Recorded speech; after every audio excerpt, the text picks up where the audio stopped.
Muito bem, pessoal. Agora vamos trabalhar os conceitos nos exercícios sugeridos. Prestem muita atenção na leitura. Se tiver alguma dúvida, assista novamente o vídeo da aula conceitual. Anote sempre na apostila sua resposta e reflita sobre os temas abordados hoje. Vamos trabalhar e aprender juntos. Bom trabalho a todos e mandem suas dúvidas para o professor no grupo da sala. Vamos exercitar. Bom, na primeira apostila nós vimos bastante, sobre elaboração de mapas, leituras de mapas, cartografia. Agora nós vamos trabalhar com a divisão no Brasil. Eu quero que vocês prestem bastante atenção no mapa que está aí de vocês. Presta atenção. Tem a legenda que nos orienta qual é a leitura correta das informações presentes nesse mapa. Então observa, cada bonequinho representa a proporção aproximada de 4% da população, hein? Presta muita atenção nisso. Proporção aproximada. Essa legenda é muito importante. O quadro azul ali é tão importante que eu separei ele no próximo slide para a gente ver. Olha só. A informação do quadro azul ela é muito importante para entender todo aquele mapa que você está lendo. Então o professor colocou aqui no slide separado para fazer a leitura com vocês. E presta muita atenção, leia 2, 3, 4, 5 vezes até você compreender essas informações. Elas vão ser muito relevantes para todo o trabalho que nós vamos fazer, certo? Então, a região com maior volume de população é o Sudeste, 43%. Seguida pelo Nordeste, 27%. E pelo Sul, 15%. Ficando o Centro-Oeste, 7%. E o Norte, 8%, com os menores percentuais da população. Observe o mapa e compare o tamanho de cada região e sua população. Existe relação entre extensão territorial e o volume da população?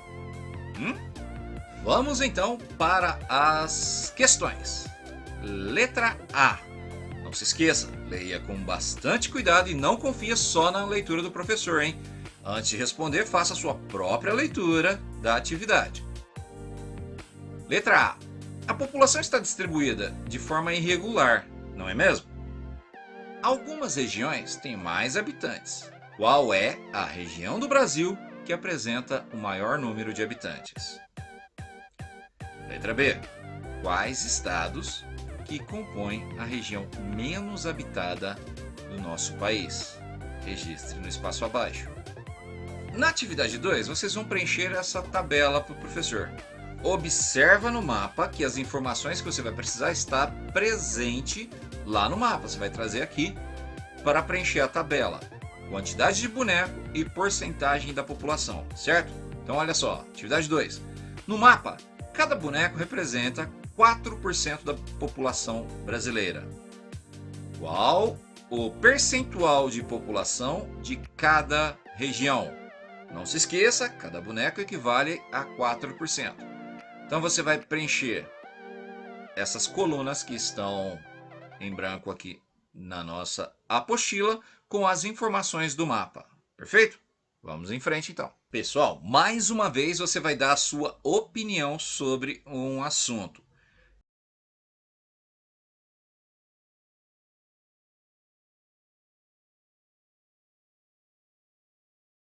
E não vou aceitar, se chegar para mim aqui a opinião não sei, eu vou dar 0. Dessa vez agora eu vou dar 0. Por quê? Porque nós estamos estudando, vocês estão vendo, tem o professor para dar a orientação. Se você não pedir, colocar só não sei ou colocar não tenho opinião, vai ficar com 0 nessa atividade, hein? Então presta bastante atenção, faça com compromisso. É interessante que você aprenda. Interessante que eu tenho visto que as respostas mais preguiçosas são daqueles alunos que não mandam nenhuma questão, não fazem pergunta. Então, se você não está fazendo pergunta, quer dizer que você não quer aprender? Não está fazendo pergunta e ainda está dando uma resposta preguiçosa. O professor tem que entender que você não quer aprender? Eu acho isso muito equivocado. Então, vamos mudar isso, pessoal.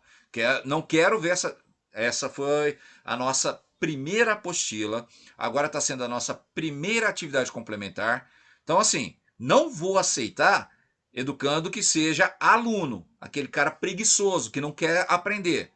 O professor está se pondo à disposição de vocês, então vamos fazer. O professor se dedica aqui, ó, monta atividade, faz vídeo, edita vídeo, coloca o vídeo à disposição de todo mundo, fica à disposição das 7 da manhã até as 9 horas da noite. Não tem porquê você falar que não está aprendendo. Não está aprendendo porque não quer. E agora chega. Eu não vou aceitar. Tá certo? Você está no 5º ano. O ano que vem você vai para o ginásio. Acabou a hora da preguiça. Acabou a tolerância com preguiçoso. Não tem mais tolerância. É para aprender e fazer direito, tá? Não é para fazer de qualquer jeito, não. Ah, tá com dúvida? Manda a pergunta pro professor. O professor vai te responder. Na sua opinião, por que a região sudeste concentra a maioria da população? Então, olha só, mais uma vez, para dar uma opinião, você precisa de um bom argumento. Quais são as características da nossa região, da região que a gente vive, a região sudeste? Por que será que essa região concentra a maioria da população brasileira? Hã? Vamos lá? Tenho certeza que vocês já têm essa proporção para responder. Pessoal, agora vem um gráfico para demonstrar um pouquinho das características da população brasileira. Eu quero que vocês prestem atenção que aqui embaixo no gráfico, a apostila de vocês na hora da impressão, aqui embaixo no gráfico ó, tem população urbana e população rural. Na hora da impressão, cortou o que significa o verdinho, tá? E o que significa o laranjinha. Então, ó, o verde, a coluna verde representa a população urbana. E a população rural é a coluna laranja. Então, quero que vocês prestem atenção nisso. Para interpretar um gráfico, a gente precisa entender o que representa cada cor nele. Então, por isso que o professor deixou bem claro aqui, tá? Para que vocês possam tanto fazer a leitura quanto compreender as mensagens que esse gráfico está passando. Atividade 3.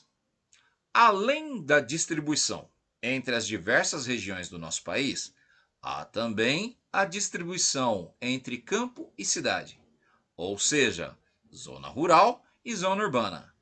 Veja o gráfico abaixo.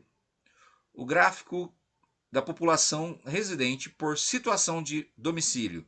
A evolução do gráfico vai de 1940 até os anos 2000. Observa aqui no gráfico, de 1940 até a população rural ela é maior. Em 1960, nós tivemos uma grande industrialização do país com a mudança do governo para o regime militar. Então nós temos uma inversão. Observa que a partir da década de 70, a população urbana cresce e a população rural abaixa muito, né? Isso se a gente contar o Brasil todo, tá? Não são só os pequenos centros como a Ibiraci que estão presentes nesse gráfico. Esse gráfico mostra o Brasil inteiro.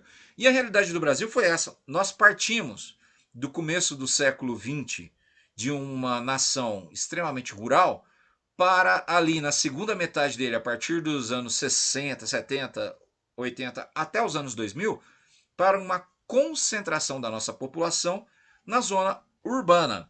Deixamos de ser um país agrário, com a maioria dos trabalhadores no campo, e passamos a ser um país que concentrou muito a sua população nos pequenos centros industrializados. O Sudeste, por exemplo, o estado de São Paulo, Minas, São Paulo, Rio de Janeiro, cresceram muito nesse intervalo de tempo. Muito bem, depois de você analisar essas informações do gráfico, vamos para as questões. Letra A. O que você percebeu ao analisar o gráfico? O que aconteceu com a população urbana entre os anos de 1940 e 2000? O que aconteceu? Letra B. Em que ano a população urbana passou a ser maior que a população rural? Lembra que é muito importante a leitura do gráfico para fazer essas respostas, hein? Certinho então, pessoal? Com essa atividade de interpretação do gráfico, nós concluímos o primeiro dia, a primeira semana de língua portuguesa e geografia do PET complementar. Um abraço para vocês. Não se esqueçam, responda a sua chamada no grupo da sala. Faça as atividades, hein? Eu fiquei muito chateado em pegar algumas apostilas com umas respostas tão, para dizer o mínimo, preguiçosas de alguns educandos, tá? Não vou dizer quem é, mas eu vou chamar a atenção em particular, hein?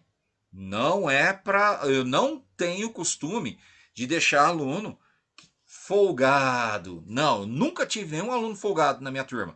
Essa não vai ser a primeira, tá bom? Não existe nenhum aluno folgado aqui no Zé Flávio, não é verdade? Então vamos lá, pessoal, ó, leva a sério os seus estudos. Se tiver dúvida, questiona o professor, manda lá para o professor a sua dúvida. Vamos trabalhar para aprender de verdade, hein? O ensino remoto não é fingir que você está tendo aula, é para fazer e fazer bem feito, para você aproveitar esse momento e aprender. Não é porque você não está dentro da sala de aula com o professor que você não vai ter a oportunidade de aprender e se desenvolver esse ano. Tá certo, pessoal? Vamos lá então? Mãos à obra! Eu voltarei.